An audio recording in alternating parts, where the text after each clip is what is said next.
Welcome back. In this video, I'm going to go over how to solve torsion problems that are statically indeterminate. Usually what creates a situation where we are statically indeterminate is we have one too many boundary conditions. So the simple case you could think of is a torsion shaft that's fixed to one wall and has a torque applied to it, T. What would make it statically indeterminate is if we also fix it on this wall. What's going to happen is it's going to twist this way in the middle, but both edges can't twist.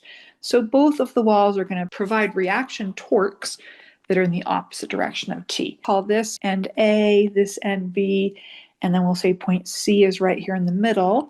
And we might have some dimensions, the length of segment AC and the length of segment CB. And our first step is usually to try to solve the statics problem. So we would start with a free body diagram, would have our applied torque T, and then a reaction torque at A and a reaction torque at B. Our next step then would be to sum torques, or we would say some moments about the x-axis, but equilibrium says that if we sum all of the moments about that x-axis, it has to be 0. We would end up with that our applied torque minus TA minus TB has to be 0. Perfectly great equilibrium equation. The problem is that it's one equation with two unknowns. So we have too many unknowns, and there are no other statics equations that will help us. Summing forces won't help us solve this problem. Summing moments about any other axis won't. We simply have too many torques. That is what makes it statically indeterminate. It's the fact that we have too many unknowns to solve by statics alone. No problem. We're in mechanics of materials now, so we know information about deflections, and for torsion problems, our deflection is considered twist. What we're going to use is called a compatibility equation, just like how we used compatibility equations before with axially loaded members. The compatibility equation we're going to use for a problem like the one that I sketched says that since both ends are fixed, the total twist of end A and end B relative to each other has to be 0. So I would write that as the twist. We used a lowercase Greek letter phi for twist of point A with respect to B has to be 0. In other words, all of the twists that we sum up across this entire shaft have to add to 0 in order to satisfy our boundary conditions. We can figure out twists a couple ways, but if you were to start with just looking at the left end of the shaft where we have our unknown torque TA and we've cut it open somewhere in the middle of the shaft before we reach point C, in order for this to be in equilibrium, we would need to have TA in the opposite direction. This is a positive torque. Remember how we define positive torque is if the torque with your right hand rule causes your thumb to be pointing out at the end. So this is considered a positive torque will lead to a positive angle of twist. Then we would want to cut open the other part of the shaft, which had a torque at B. We drew in that direction. So at our cut open face, for this to be in equilibrium, we would end up with a torque at B in the opposite direction. And you'll notice that for these, if you use your right hand, your thumb would be pointing inward on both ends.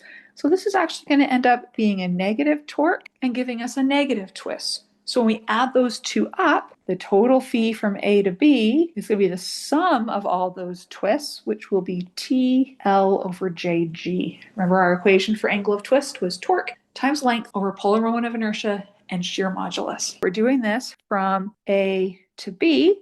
The first segment of the shaft has a torque TA in it. It has a length from A to C, and it has JG, and it would be positive. Then the one for TB ends up giving us a negative twist, so I would subtract it, TB, and the length from C to B divided by JG. And this is our second equation with the same two unknowns as our first equation.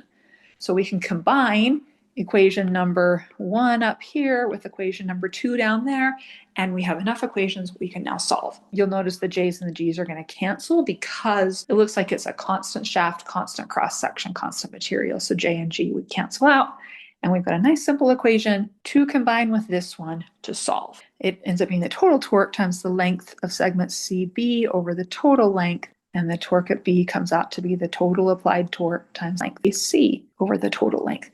What if that torque T was applied exactly in the middle, so those two lengths are exactly half of your length? You would get that both of the reaction torques are exactly half of your applied torque. And as that torque shifts toward one side or the other, then that's going to cause the torque on the different ends to be different. Let's solve a real example with actual numbers. This is the same style. It's just a bar sandwiched between two walls. We'll do a more complicated example to end the video. Shaft is fixed on one end. It has a change of diameter, then it is fixed to the wall over here. It only has a single torque applied to it, kind of about there in that direction. It is a 500 Newton meter applied torque. We called A the right end, B is the point where that step change in diameter occurs, C is where our torque is applied, and D is the other end. And let's put some dimensions on here. The distance from D to C is 1 meter, from C to B is half a meter, and from B to A is 0.75 meters. We need some information about our two shaft segments. So we are told that segment AB is made of A36 steel. We will need that to get the shear modulus, and it has a diameter of 30 millimeters. We'll need that to get the polar moment of inertia. And then the segment all the way from B to D is a different material. It's C83400 red brass, and it has a diameter of 50 millimeters. And I already looked up for both of these what their shear modulus was. For the steel, shear modulus is 75 gigapascals, that's 10 to the 9th pascals, and for the red brass, G is 37 gigapascals. And the problem asks us to find tau max. This is a great problem because first of all, it's going to test us on our new statically indeterminate concept, but it's also just a great torsion review problem because how in the world do we find shear stress? We're going to need to find the reaction torque at A and D. Once we have them, we'll be able to find the max shear stress in each of these sections of the shaft and figure out which one is the biggest. First up, with almost every problem all semester, we are going to do a free body diagram. We have our applied 500 Newton meter torque that way. I'm just going to draw the reaction torques the direction I believe they're going to act. They're probably going to be the opposite of the applied. So we'll call this the torque at D, call this the torque at A. The reason for a free body diagram is always to assist us in writing our equilibrium equations. In this case, as with most torsion problems, there is only one equilibrium equation that is useful, and that is summing the moments about that x-axis or the torques. So summing the torques, they have to add to 0. And what I've got is in one direction, I've got TA plus TD. And then in the other direction, I've got 500 Newton meters. And that all has to equal 0. So we have a great equation to use, but it's got two unknowns. So we need a compatibility equation. That's our third step. And as like with the previous example that I showed you, since it is fixed on both ends, the total twist from end to end has got to be 0. Our equation is that the angle of twist between A and D has to all add up to 0. So how would we write that out? The twist from A to D is going to be the sum of all the TL over JGs. So that's going to be the torque in segment DC, length of segment DC over J for DC, G for DC, plus the torque in segment CB, length CB over JCB, GCB, and finally the torque in BA, length in BA over J in BA, G in BA. Remember, I can't just go and apply TD, 500, and TA.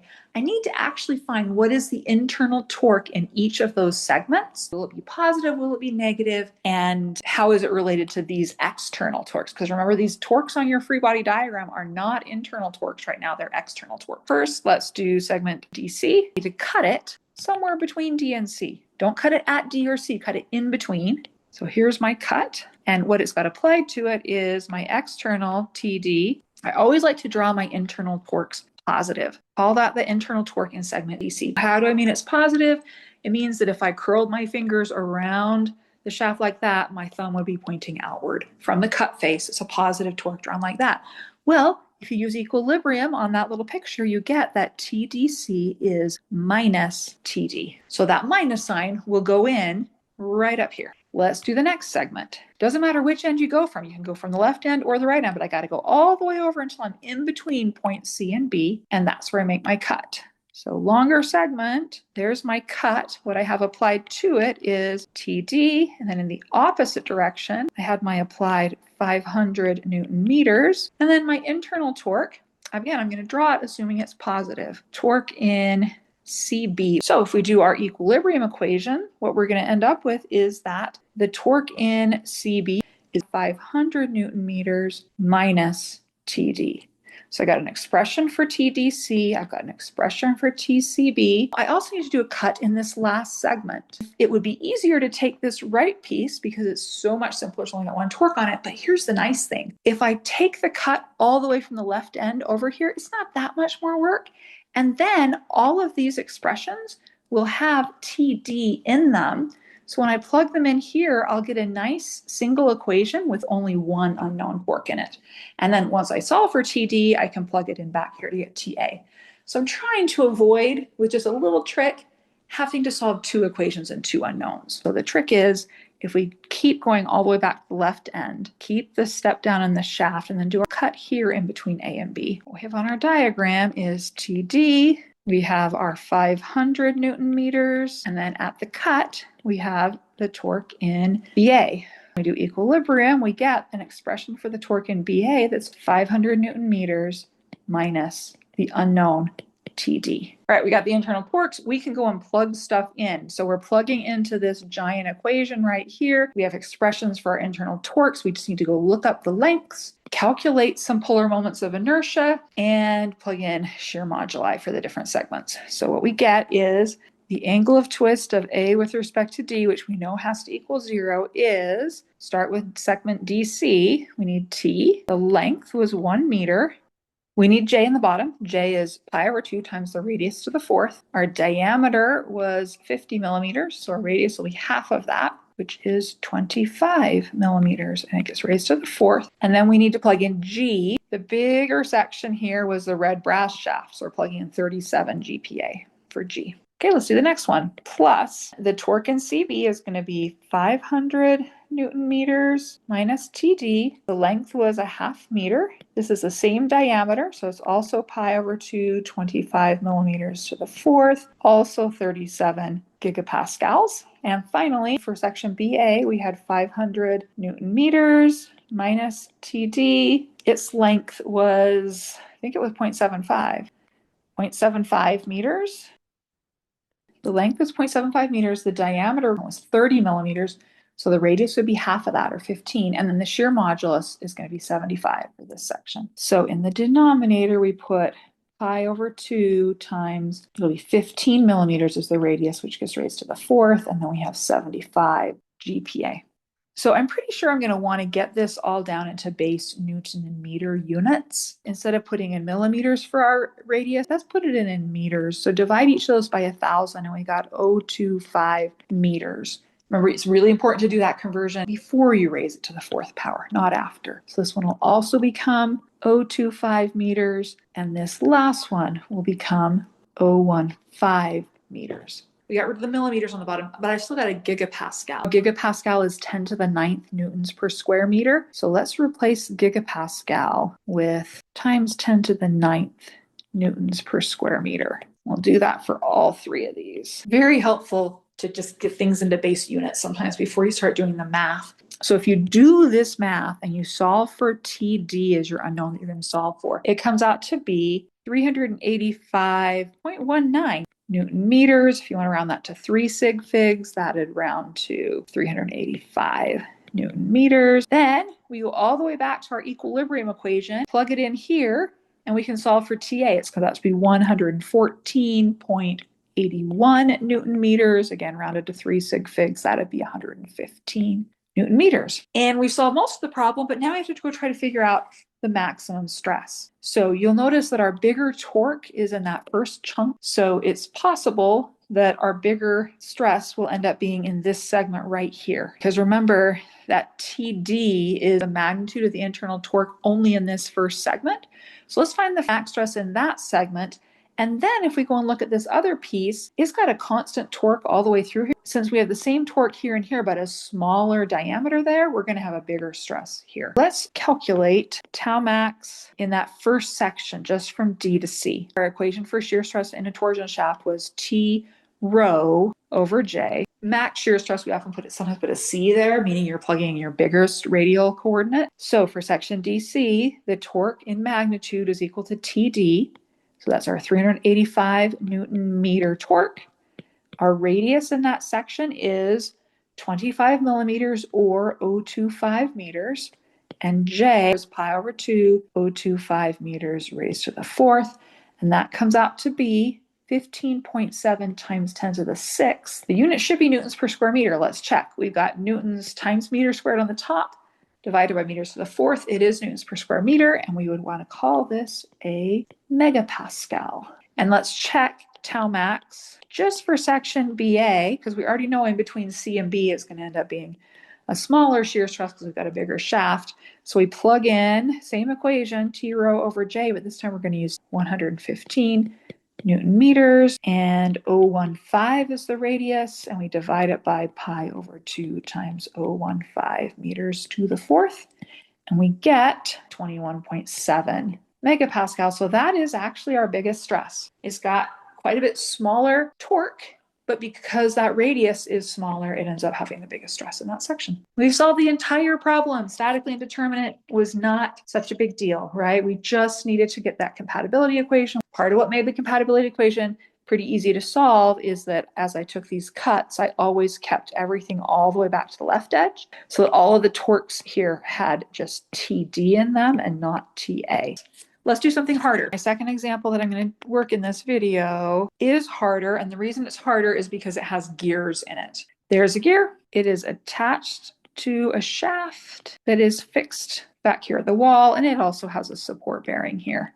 A smooth bearing allows it to rotate freely. Now this is attached to another gear with a smaller diameter. And it also has its own shaft, which is also fixed to the wall. And then it has a bearing here, so it would be free to rotate. We have an applied torque applied to the top gear of 600 pound-feet. Both of the shafts have a total length of 3 feet. And dimension-wise, the radius of this gear is 4 inches. The radius of this gear is only 2 inches. It's half as big of a radius. We are told that both shafts are made of 2024 T6 aluminum, and they both have a diameter of 1.5 inches. Let's put some letters on here. We're calling the walls A and B, these other bearings C and D. This gear is called E, and this gear is called F. This looks totally different, but it is a statically indeterminate problem, and here's why. Part of this torque is going to be resisted by a reaction torque back at the wall that's trying to prevent this shaft from spinning.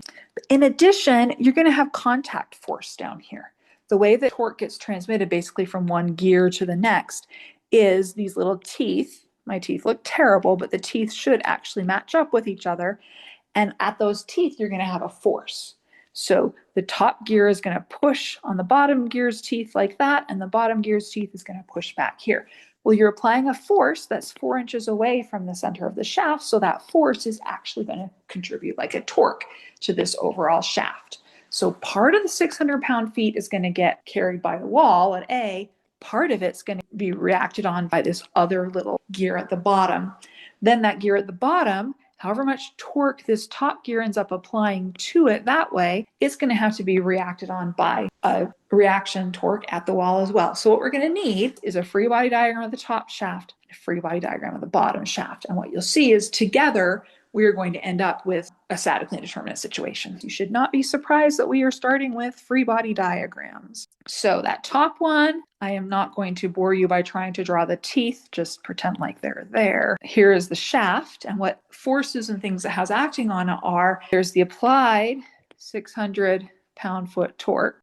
What else is going to be on here? At that journal bearing, it's allowing, I'm assuming, for rotation. So we would have just reaction forces in, call that the Z direction and the Y direction. At A, we would also have reaction forces in the Z and the Y, potentially the X, as well as moments about all these different axes.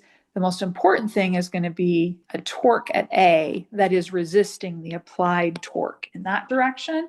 But you would also have potentially about the y-axis and about the z-axis. What we care about is this torque, but the other things will be there as well. And they're actually important in this problem because we just removed something that was in contact. Anytime two things are in contact, they are going to apply forces to each other. typically a perpendicular force, we call it a normal force, and a parallel force. I want to draw on here a normal force at the interface between E and F, and we're also going to have force that's tangent, Ft. There's a ton of stuff on this free body diagram.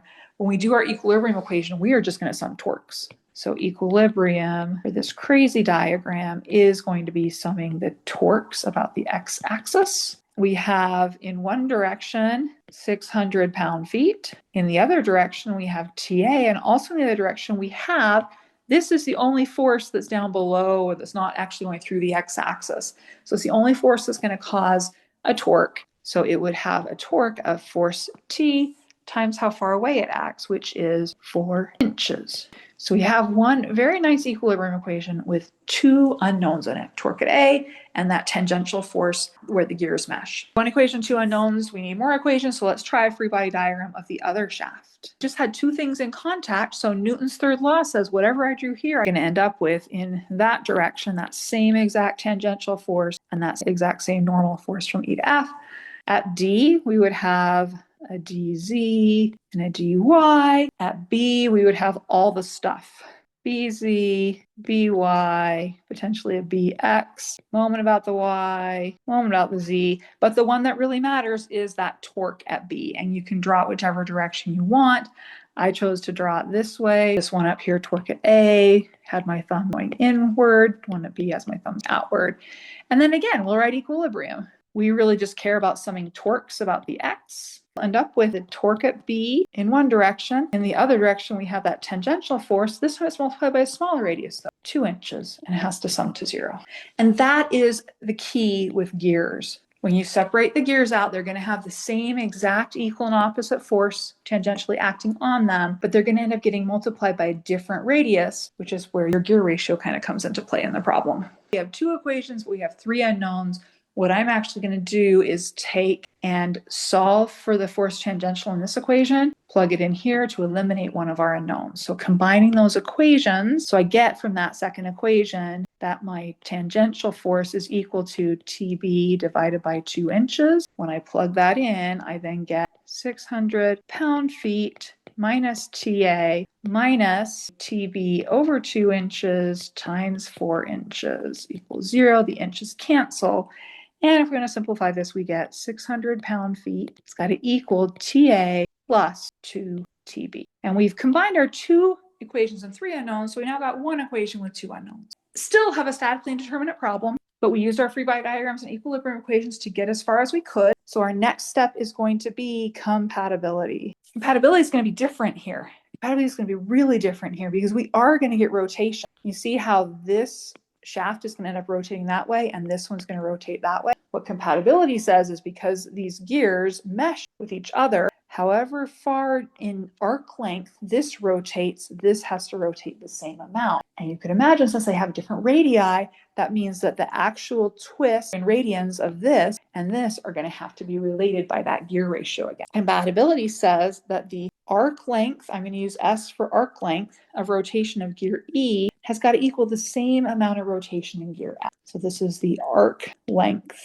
of rotation is the same. Its arc length that it rotates through is going to be the angle of twist times its radius. That tells you how far that you move arc length. So we'll plug in RE and phi, total rotation of shaft EA. That's got to equal radius of gear F times the rotation of shaft FB. RE is 4 inches. Our twist equation is torque length over G and J. So we need the torque in this top shaft. Well, that's pretty easy. The internal torque anywhere you cut it is just TA. So we're going to plug in TA, the length of the shaft. Both shafts are 3 feet long. And then on the bottom would be J times G for aluminum. On the right-hand side, we have 2 inches. We would end up with the internal torque here. Anywhere you cut it, internal torque is going to be TB. So we've got TB times 3 feet over J, G for aluminum. And now almost everything cancels. The 3 feet cancel, the J cancel, and the G cancel. Now, if they were made of different materials or had different lengths, things wouldn't all cancel out. But this is really nice, makes the math pretty easy because actually the inches cancel too. What do we get? TA is equal to TB over 2. So we had one equation up here that gave us a relationship between TA and TB and the applied 600 pound-foot torque. Now I got another equation. We get 600 pound-feet equals TB over 2 plus 2 TB. We get that TB is 240 foot-pounds, and TA then is half of that, 120 foot-pounds. I think I forgot to write down what this problem was asking for. This problem wanted us to find tau max in each shaft. So we actually didn't need to know what material they were made out of because the shear modulus canceled, but we do need that diameter to find tau max in each shaft. Tau max in shaft AE is going to be the torque A radius over J, which will be 120 foot-pounds. Diameter of the shaft was 1.5 inches, so radius will be 0.75 inches. And then J is always pi over 2 times the whole radius to the fourth power. I should convert feet to inches. 12 inches per 1 foot will cancel out the feet. And I will end up with units when I'm done of pounds per square inch because I got pounds times square inch over inches to the fourth. I get 2173 psi, or you could call that 2.17 ksi. And let's do tau max for the other shaft. Well, you can either do the calculation again, or you can recognize that the radius is the same and the torque is double. So it'll be 2 times what we just found. 2 times tau max of AE. Comes out to be 4346 psi or 4.35 ksi. All right, we have solved our statically indeterminate problems for the day.